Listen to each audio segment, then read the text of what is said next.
Halloween. Let's talk about one of the most influential and most inconsistent franchises in the entire horror genre. We're talking good movies, bad movies, movies that some people love and other people hate. Just across the board, no one knows what's coming with these things. Now, see, most franchises, they do one of two things. They either start here and they get a little bit worse with each movie. Hellraiser Revelations, or they just kind of baseline, like a little bit up, a little bit down. That would be like a Friday the 13th or Saw, where basically each movie is just a little bit better, a little bit worse, but they're all in the same range. You know what I'm saying? Halloween is not that. It is interesting talking to people that are fans of this franchise and hearing them describe, oh, I love this one, I hated that one was trash, this one was awesome. It's interesting because it's just so unpredictable. You never know what you're going to get out of them. So we're going to talk about all of them, all 11. Now, yes, I am even counting the Rob Zombie too. You could say those are out of continuity, but there is no continuity in this franchise. It's like Halloween and the Terminator, those franchises, they just can't stop rebooting these things. We're going to ignore this sequel. We're going to do this, do that. We're going to take this and ignore all of them. We're going to retcon this. So there's just no way of knowing. So, start at the beginning.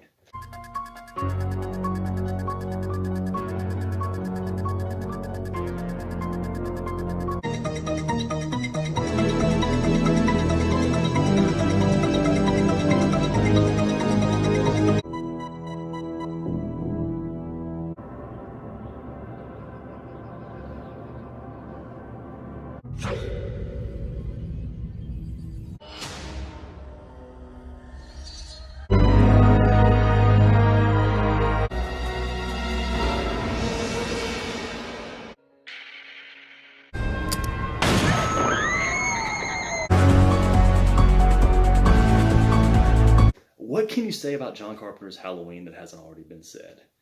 You could start in the obvious place and say, well, is this the first slasher film? Well, it's the first significant one. That's fair to say. A lot of people would like to argue that Black Christmas is the first slasher film, the Bob Clark movie that came out, I believe, 4 or 5 years before this. But see, Black Christmas wasn't that big of a deal when it came out. It was kind of a here and gone nothing movie. It developed a cult following later. Some people like to say the Texas Chainsaw Massacre. I don't consider the Texas Chainsaw Massacre a slasher movie. I'd say it's more of a splatter movie. Slasher movies have a specific feel and flow to them that the Texas Chainsaw Massacre just doesn't have. It's similar. It's definitely in the vein, but it's really not. I've heard people try and argue Bay of Blood, aka Twitch the Death Nerve, those Italian movies. They have a billion titles. I always heard it called Bay of Blood, but lately I keep hearing Twitch the Death Nerve, whichever you prefer. The thing is, that's a giallo. That's a mystery that turns into a slasher movie randomly in the middle for like 5 minutes. It definitely feels like a slasher movie for those 5 to 10 minutes when those kids are at the lake. I mean, Scream 4 claimed Peeping Tom was a slasher movie, which is just stupid. If anything, that was the first found footage movie, if it was even that. They said it was because you're taking the killer's POV, like that's the only criteria for a slasher film. That's just dumb. I would actually argue Torso is probably the first slasher film.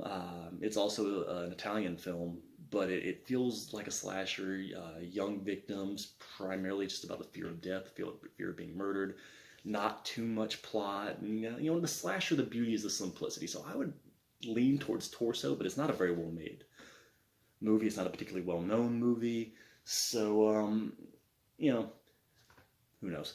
Then, of course, there's the controversy. Is Halloween related to Black Christmas at all? So the people who made Black Christmas, and Black Christmas was actually directed by the guy who did A Christmas Story with Ralphie. He must have had some interesting childhood memories of Christmas to have made those two movies.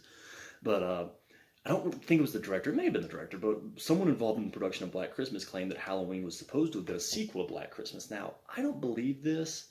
First off, because what would you call that? Black Christmas 2 Halloween? Like, how do you title that? Second, John Carpenter has shown the cover page for his original draft of Halloween, and it was called Babysitter Murders. I do think John Carpenter was influenced by Black Christmas, but I don't think Halloween at any point was ever going to be a sequel to Black Christmas. I don't buy it. Then, of course, there's The Mask. There's the urban myth that The Mask was chosen. It's, of course, William Shatner, Captain Kirk from the original Star Trek, and they just altered it a little. They changed the size of the eyes, they changed the hair, and they spray painted the whole thing gray. And the myth is that they chose that because it was the cheapest mask in the Halloween shop. I don't believe that either, because this is a low budget movie, but it was not a no budget movie. They had money. It's not like they were pinching every dollar. They didn't walk into the Halloween shop and say, well, we could get this mask for $5, but this mask is only $2. Keep in mind it's late 70s currency. So I don't really buy that either. From what I recall, the makeup effects guy said that he chose that mask because it was a blank slate. It was basically just a guy's face, and he could do whatever he wanted. And the sort of gray, blank, expressionless quality that he gave it was close to how John Carpenter had written Michael Myers, the Shape, as he's referred to. He's not even referred to as Michael Myers in the closing credits. He's the Shape. Dr. Loomis has that classic monologue, the deadest eyes. There was nothing there, not even a rudimentary understanding of right and wrong, life or death. Michael Myers is just a killing machine. So yeah, those are some obvious. Also, of course, John Carpenter, while I do think he saw Black Christmas and kind of drew some inspiration from it, it's not a ripoff by any stretch of the imagination. But obviously, he was very influenced by Psycho. He named his lead character Dr. Sam Loomis, the hero of the film, after the male protagonist, not antagonist, the protagonist of Psycho, the guy who actually stops Norman Bates at the end, Sam Loomis. Which has always been kind of funny to me because Sam Loomis in Psycho isn't a particularly memorable character, and Alfred Hitchcock even didn't like the actor and thought he was really bland. But whatever. And then he cast the female star of Psycho, Janet Leigh's daughter, in this. This is her first film, Jamie Lee Curtis. You can also discuss the casting of the lead, Sam Loomis. They wanted either Peter Cushing or Christopher Lee, who were kind of the kings of horror at the time. They'd done a ton of Hammer horror films over in Europe. And Christopher Lee was too expensive. They just couldn't get him. Christopher Lee was a bit of a matinee idol. He was a handsome man. So he was doing a lot of work. And Peter Cushing's people actually turned them down. I don't think it was Peter Cushing himself. I believe it was his people didn't even give him the script. And Peter Cushing, while Christopher Lee is best known for playing Dracula, but he did a lot of other things. He was in the original Wicker Man. Then he went on to be Sauron in Lord of the Rings, Count Dooku in the Star Wars prequels. Peter Cushing had also done a Star Wars movie. Star Wars, the very first one. He was Grand Moff Tarkin, the old guy ordering Vader around on the Death Star. And Cushing had just finished Star Wars when they were making Halloween, and his people told John Carpenter and his crew that he's not interested. This movie's too small. We were wanting to propel his career, which from what I can tell didn't happen because Cushing didn't have very many more significant roles in his career and then died not too long after Halloween. So they went with Donald Pleasence. Donald Pleasence is a noted character actor, but he was never a leading man. And, you can look at Peter Cushing and Christopher Lee. They were both leading men. Donald Pleasence is a short, stocky, bald man.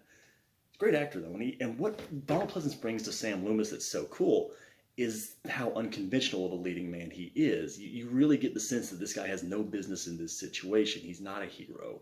He's a psychiatrist.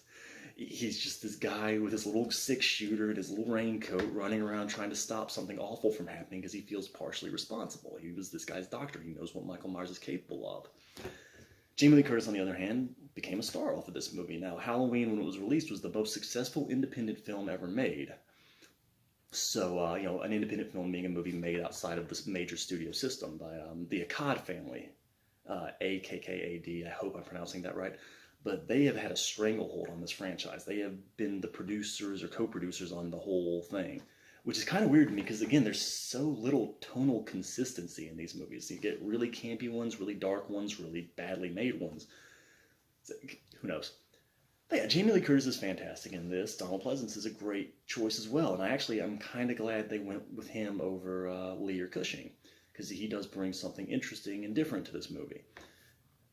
With what I said, the beauty being the simplicity, Halloween is a very simple story about an escaped mental patient stalking a young girl that he fixates on for no apparent reason. Now, the second movie motivates him, and some fans don't like that, but the first movie, he fixates on this girl, kills all her friends, and then attacks her.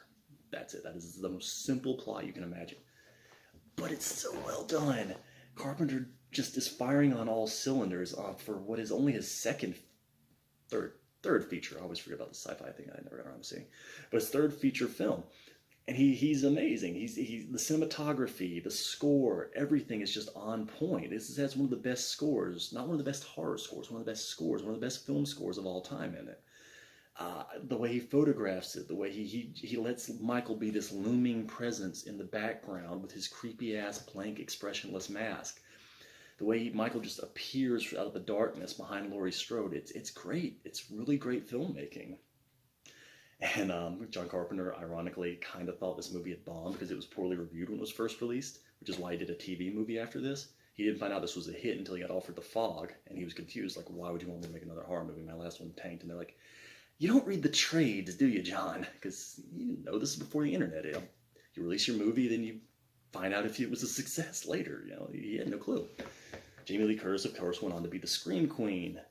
And I respect the hell out of Jamie Lee Curtis, actually, because she never turned on horror.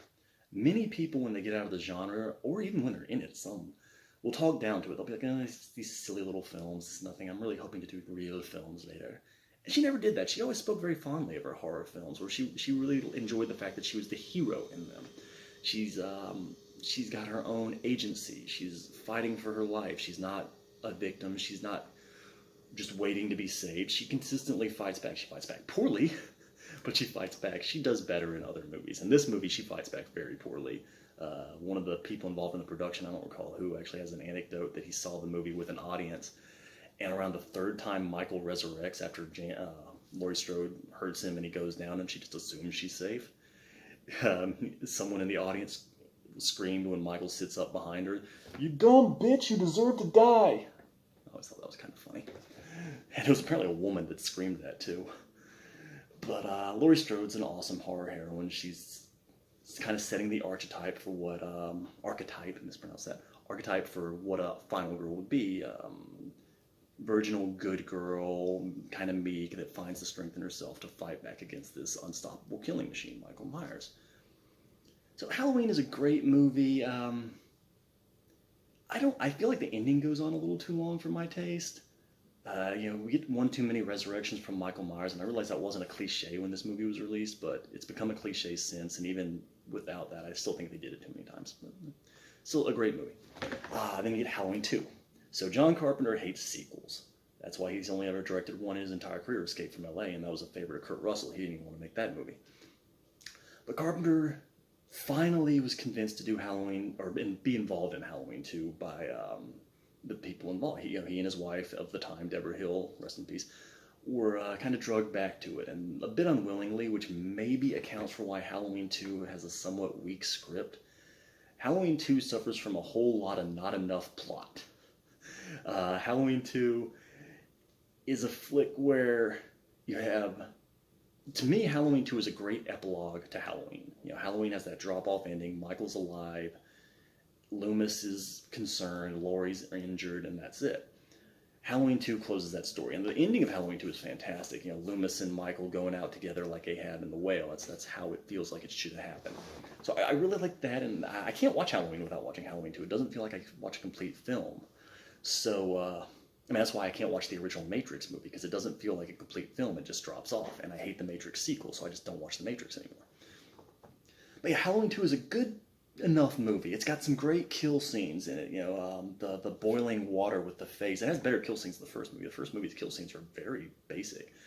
But the face into the boiling water, like, that would hurt like hell. That one poor nurse that he just stabs in the arm with the thing they used to transfuse people and lets her bleed out. I mean, can you imagine how horrible of a way to die that would be? Just to watch all your blood run out of your body. Like, not be presumably Michael was holding her down while he was doing this. He may have knocked her out, but that would suck. But Halloween 2 is very flawed. Like I said, there's not really much plot.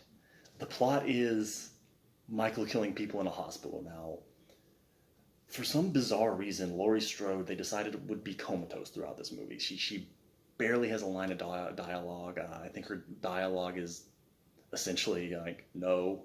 I think is this the movie where she says, "Why won't he die"? I don't remember if that was the first one or the second one. She has almost no dialogue, though. That's a very weird thing to do for an actress that was very popular and a character that was very popular, to render her mute. I mean, it's pretty apparent that Jamie Lee Curtis wasn't on set all that much for this movie, but still, make her scenes count. At least Donald Pleasence's scenes count. Now, see, both Donald Pleasence and Jamie Lee Curtis feel like special guest stars in their own movie here.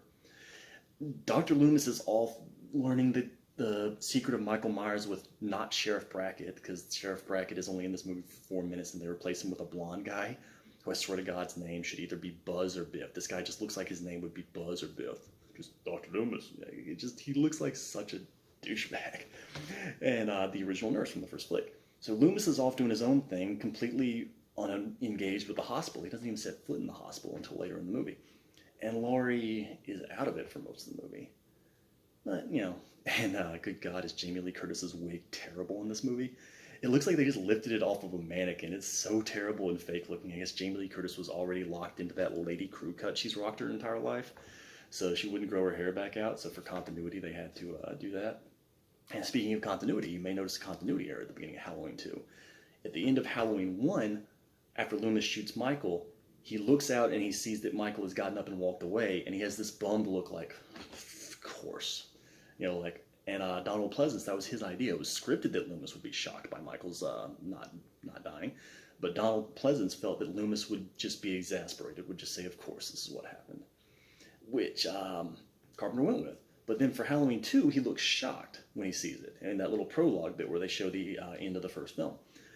And I'm pretty sure the reason for that is because later when Loomis finds Sheriff Brackett, he says, I shot him, and he still got up. So he seems very distraught and shocked then. So to make it match the performance given later, they had to use the alternate take. And also Michael's mask. Now, Michael's mask looks noticeably different here. And the reason for that is that they used the same mask from the first flick that had just been sitting in someone's closet, presumably, for years, and latex ages. So a mask that looked good in 1977 looks kind of raggedy, and I believe this was 1980, 81? What year did this? I don't remember what year Halloween 2 was made.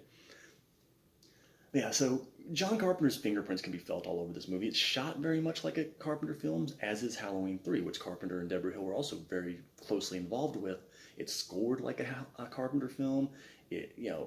Everything about it feels like a Carpenter film, but not quite as good.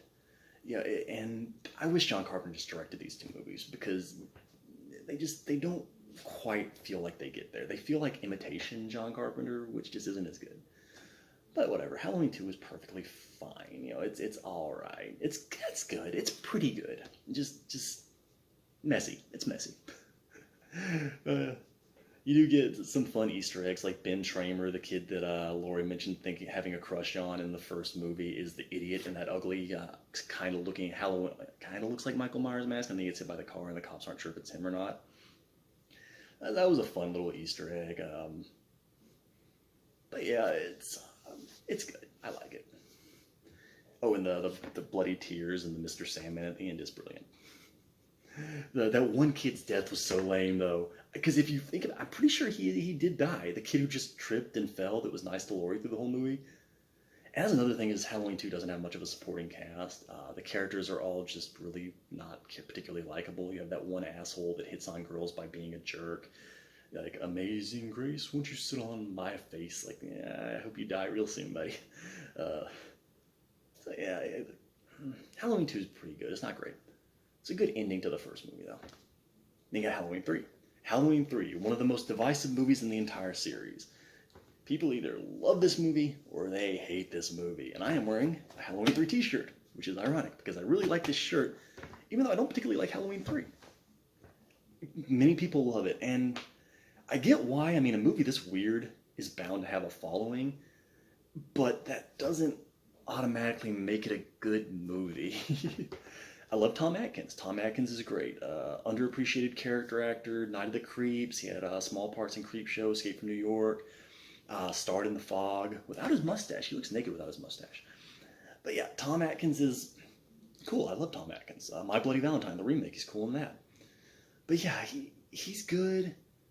It's got some great moments, some awesome gore effects, and it's just so weird. And, what's that name? Ed O'Hurley?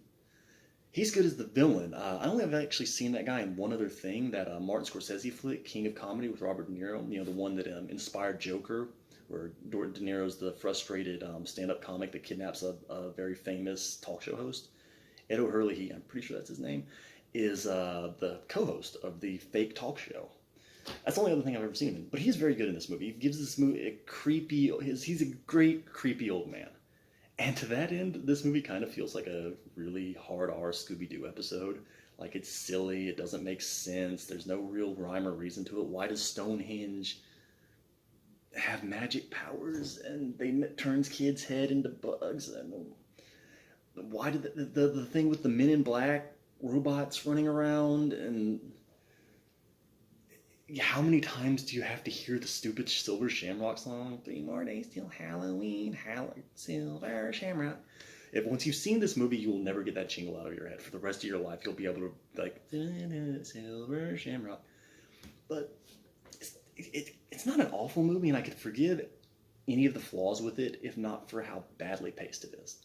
Halloween 3 is a disaster for pacing. No matter how many times I've watched it, every time I get bored.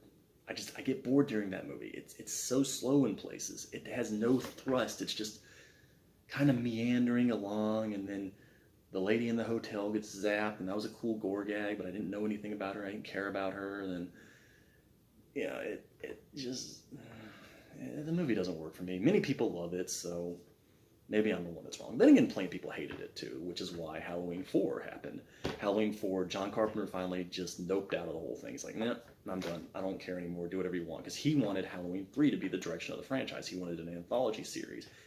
After part 2, he felt Michael Myers' story was told. There was no reason to go back to it. He wanted to do a completely different Halloween horror story each film. But after Halloween 3 performed poorly with critics and audiences, they're like, nah, we're bringing back Michael and Loomis. And they would have brought back Laurie if Jamie Lee Curtis didn't have a mainstream film career, and kind of said no. Which I don't mind, because honestly, she did so many horror movies in a row with Terror Train, The Fog, Road Games.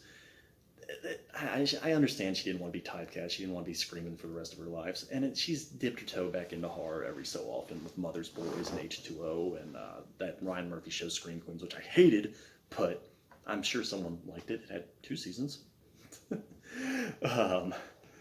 But yeah, so Jamie Lee Curtis noped out. Laurie Strode died in a car accident, we're told. And it's about her daughter. Her daughter, played by Danielle Harris, future Scream Queen extraordinaire. I love Danielle Harris. She's a bit older than me, but I grew up watching her, and I've kind of always had a crush on her, so I love Danielle Harris. It's awesome seeing her in this movie. I remember when I was a kid, this was one of my favorite movies. Her in that little clown costume running all over the place. It's easy as a kid, if you're a kid watching horror movies, to really appreciate when a child is a protagonist in a horror movie, because it doesn't happen often. So Jamie Lloyd is Danielle Harris's character, and they kind of treat her in the opening credits the same way they did Jamie Lee Curtis. They give her own title card, introducing Danielle Harris, like the star of the movie, which was cool. And Danielle Harris was, of course, cast because she, like most child actors, she looked younger than she was, and she looked younger than she was her entire life. Like, I mean, for God's sake, she was like 30 in Rob Zombie's Halloween remake, and she's playing high school. She still looks way younger than she is. I mean, the woman's got to be around 40 now, and she could easily still pass for 30. But, so this is about Laurie Strode's daughter, Jamie Lloyd, living with a foster family, and as the title says, Halloween 4, The Return of Michael Myers, making sure audiences know we're not going to do Season of the Witch again. This isn't Halloween 3, we're just going back to basics. Like, Halloween 3 was so weird, too, because Halloween movies exist in that universe. Like, the whole thing is kind of centered around a television airing of the original Halloween film, because the Silver Shamrock commercial plays after John Carpenter's classic horror film, Halloween, and they say that in the commercial, so the Halloween movies exist in Halloween 3. I don't know that any other movie has ever done that, so that was weird. But so this is a straight up sequel. They got Donald Pleasance back, which is cool, even though the makeup effect on his face, the burn effect, is kind of lame, and I don't know how in the hell he survived that explosion. I mean, it honestly looked like he was dying from the stab wound before he even blew up, but apparently the explosion just hurt his leg and burned his face a little bit. And Michael survived. He's in a coma. And I love Loomis's horrified reaction. You're keeping him alive. There's some good moments in Halloween 4. Halloween 4 is a pretty well-liked movie, actually, as far as 80s slashers go. I feel like the movie gets a little bit too big for its britches. It has too much going on and not enough to grab onto. Loomis partnered with another not Sheriff Brackett. This guy is Beau Bridges, and he's partnered with a character actor, Sheriff Meeks. Sheriff Meeks is the guy's name. So Loomis and Meeks are doing their whole let's try to find Michael on Halloween night, and there's some good moments with that. While Laurie's foster sitter, played by Ellie Cornell, Rachel, is kind of doing her own thing off to the side and getting with her friends, and they're doing the standard 80s slasher teen thing. They're trying to get laid, they're trying to party, the this, that, da. So it's fine. As an adult, it's one of those movies I look back at as an adult and I don't like as much as I did when I was a kid. I don't like the redneck posse, like going after Michael. I don't feel like that's handled very well. I don't feel like the movie achieves suspense on any real level. Yeah, there are some good moments. I love Loomis being confronted with Michael for the first time, where he kind of tries to talk Michael down and he realizes it's not working. And what does he say? He just tries to shoot him. He says, "God damn you, pop!" Like that was an awesome moment for Loomis. Like Loomis has some great moments in parts 4 and 5, but parts 4 and 5 for me are kind of mid-level slashers. They're not great. I don't love them.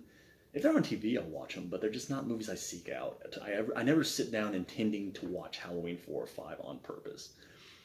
But I did like them a lot more when I was a kid. So maybe they're kind of good, maybe starter horror movies for younger kids, because it is fun seeing a young protagonist. It is.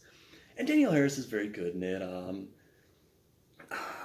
See, I struggle to even really have a lot of standout moments in Halloween 4. I mean, the chase on the rooftop is pretty cool with Jamie Lloyd being chased by Michael, and the ending is fantastic, of course.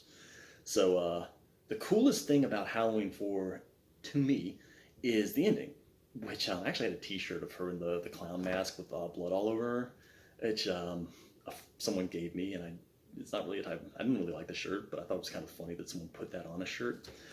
But so at the end of the movie, Michael Myers is thrown down the well. The cops shot him. It seems like all is well. And then Jamie Lee Lloyd goes upstairs. This is a remarkably dark ending for a studio film. She takes a pair of scissors and stabs her foster mom all to hell, walks downstairs all covered in blood, and Loomis's immediate reaction is to try to shoot her. I love that Loomis is just like, no, we're not doing this again. Like, just unflinchingly, he is going to shoot a child. That's hilarious. And Donald Pleasence is playing it great, yo. In the later movies, Donald Pleasence plays Dr. Loomis as a guy who's holding on by a thread. He seems like he is just about to go crazy himself. Like Michael has just driven him insane.